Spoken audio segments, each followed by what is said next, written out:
Hello students, this is the second video of the chapter. इस chapter की ये second video है। तो इससे पहले हम जान चुके हैं इंट्रोडक्शन। तो 2.2 में देखते हैं the goals of 5 year plans.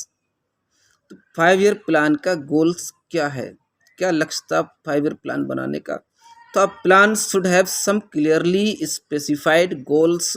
एक प्लान के कुछ क्लियरली स्पेसिफाइड गोल्स होने चाहिए।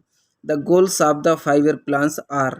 तो 5 ईयर प्लान्स के गोल्स क्या क्या होते हैं, देखिए। ग्रोथ यानी कि देश की ग्रोथ होनी चाहिए, मॉडर्नाइजेशन हो, ठीक है, सेल्फ रिलायंस, लोग आत्मनिर्भर बने, एंड इक्विटी यानी कि एक इक्वलिटी हो। एक तरह से इस तरह के टारगेट्स होने चाहिए। This does not mean that, इसका मीनिंग ये नहीं all the plans have given equal importance to all these goals.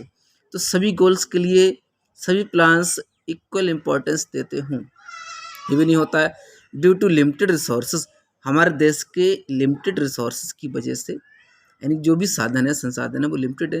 A choice has to be made in each plan. हर एक प्लान के लिए एक चॉइस बनाई जानी चाहिए। About which of the goals is to be given, जिसके बारे में गोल्स दिया जा रहा है primary importance.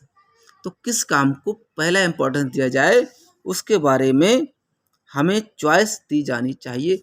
Nevertheless the planners have to ensure that, planners को ये भी इंश्योर किया जाना चाहिए एज फार एज पॉसिबल, जैसा पॉसिबल हो, the policies of the plans do not contradict these 4 goals.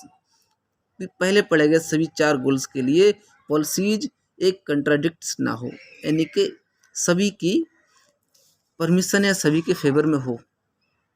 Let's now learn about the goals of planning in some detail. Planning के goals को कुछ डिटेल में देखते हैं।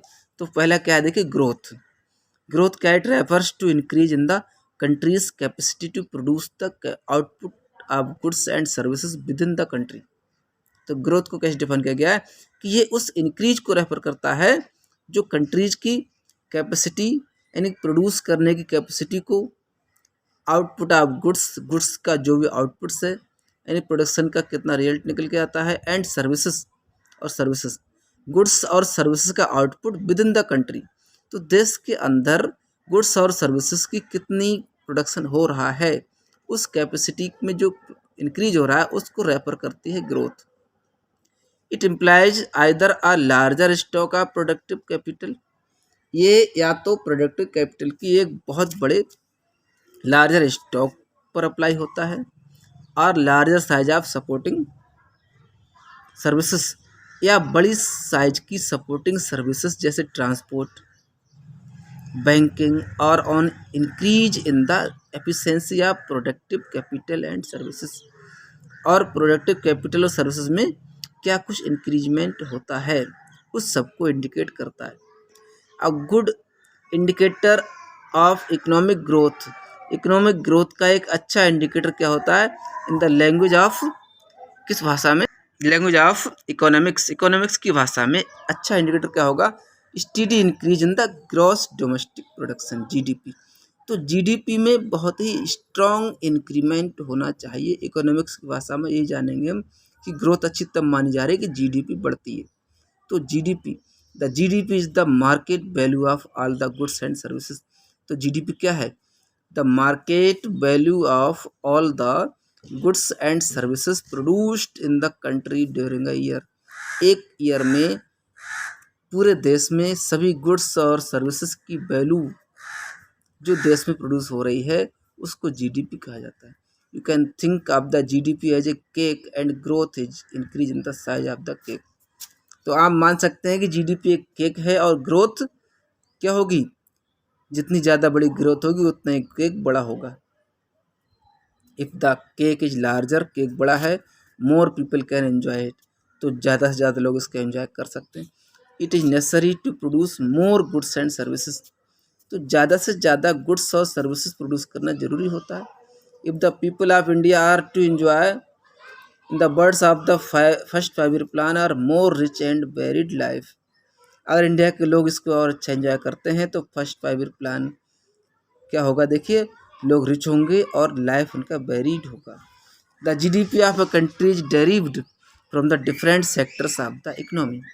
तो देश की जीडीपी इकोनॉमी के अलग अलग सेक्टर्स से मिलकर के बनती है, जैसे एग्रीकल्चरल सेक्टर, इंडस्ट्रियल सेक्टर और service sector. In three sectors में जो प्रोडक्शन हो रहा है सबका टोटल जीडीपी में कैलकुलेट होता है। The contribution made by each of this sectors, इन हर एक सेक्टर्स के द्वारा किया गया contribution makes up the structural composition of the economy, economy का एक स्ट्रक्चरल कंपोजिशन बनाते हैं। इन सम कंट्रीज, कुछ कंट्रीज में क्या है, growth in agriculture contributes more than the GDP growth. तो एग्रीकल्चर जीडीपी ग्रोथ को और ज़्यादा बढ़ा देती है, कुछ कंट्रीज में ऐसा है। वाइल इन सम कंट्रीज, कुछ कंट्रीज में the growth in the service sector contributes more to GDP growth. तो जीडीपी ग्रोथ से ज़्यादा सर्विस सेक्टर होता है। अब सेकंड जो पॉइंट है हमारे 5 ईयर प्लान के टारगेट का, modernisation to increase the production of goods and services. Goods और सर्विसेज के प्रोडक्शन को इंक्रीज करना। क्या होगा, the producers have to adopt new technology. तो इसमें प्रोड्यूसर को न्यू टेक्नोलॉजी अडॉप्ट करनी होगी। जब मॉडर्नाइजेशन लाना है तो टेक्नोलॉजी न्यू होना चाहिए। For example, a farmer can increase the output in the farm by using new seeds.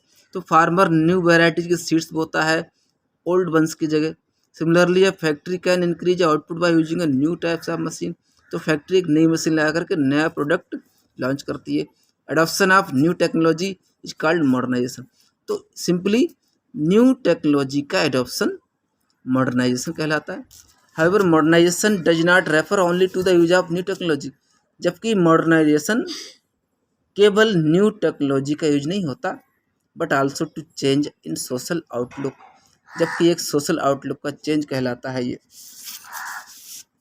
Social outlook such as the recognition that, कुछ ऐसा रिकॉग्निशन जैसे women should have the same rights as man. तो ये भी कुछ होना चाहिए कि वुमेन को मैन के बराबर राइट मिले। इन ट्रेडिशनल सोसाइटी में women are suppose to remain at home while man work. तो जो ट्रेडिशन चली आ रही है कि वुमेन को घर पर वर्क करना चाहिए और मैन बाहर वर्क करना चाहिए, ऐसा माना जाता रहा है। मॉडर्न सोसाइटी में क्या है, use of the talents of women in the work place. Modern society ने वर्क प्लेस पर वुमेन के टैलेंट को यूज किया है। In banks, factories, school etcetera, in such a society most occasions is also prosperous. तो ऐसे society में mostly occasions पर ये वुमेन प्रॉस्परस रही हैं। तो गवर्नमेंट का देखिए नेक्स्ट टारगेट रहा है 5 ईयर प्लान बनाने का, सेल्फ रिलायंस। मीन्स क्या होता है, आत्मनिर्भर बनना, self depend. Nation can promote economic growth and modernisation using its own resources. तो हम अपने रिसोर्स यूज करके हम अच्छी ग्रोथ कर सकते हैं by using resources imported from other Nations, या दूसरे नेशन से रिसोर्स यूज करके इम्पोर्ट करके हम सेल्फ डिपेंड बने, हमें अदर कंट्रीज से कुछ डिमांड ना करनी पड़े। ये प्लान रहता है 5 ईयर प्लान। नेक्स्ट पॉइंट पढ़ते हैं। तो क्लास नेक्स्ट क्या है, equity. Now growth, modernisation and self reliance by themselves, ये तीनों आपस में क्या है, themselves may not improve the kind of life which people are living. उस तरह के जीवन को इम्प्रूव नहीं कर सकते जो लोग जी रहे हैं। A country can have high growth, देश के लिए बहुत हाई ग्रोथ हो सकती है। The most modern technology developed in the country, जब कंट्री में सबसे ज़्यादा मॉडर्न टेक्नोलॉजी डेवलप होगी। Itself and also have most of its people living in poverty. और क्या है देखिए, most of people living in poverty, और मोस्ट लोग पॉवर्टी में रहते हैं। It is important to ensure that benefits of economic prosperity reach the poor sections. तो पुअर सेक्शंस तक इकोनॉमिक प्रॉस्पेरिटी के बेनिफिट्स पहुंचते जाएं, सबको समान अवसर मिलें डेवलपमेंट के, तभी हमारी 5 ईयर प्लान का गोल सक्सेसफुल होंगे। आगे एक पॉइंट देखिए हैं 1950 to 99, how see the first 7 5 year plans covering the period of 1950 to 99 के बीच जो 5 ईयर प्लान्स रहे, attempted to attain these 4 goals. तो इन 4 गोल्स को ही अटेम्प्ट करने की, फुलफिल करने की कोशिश की गई थी।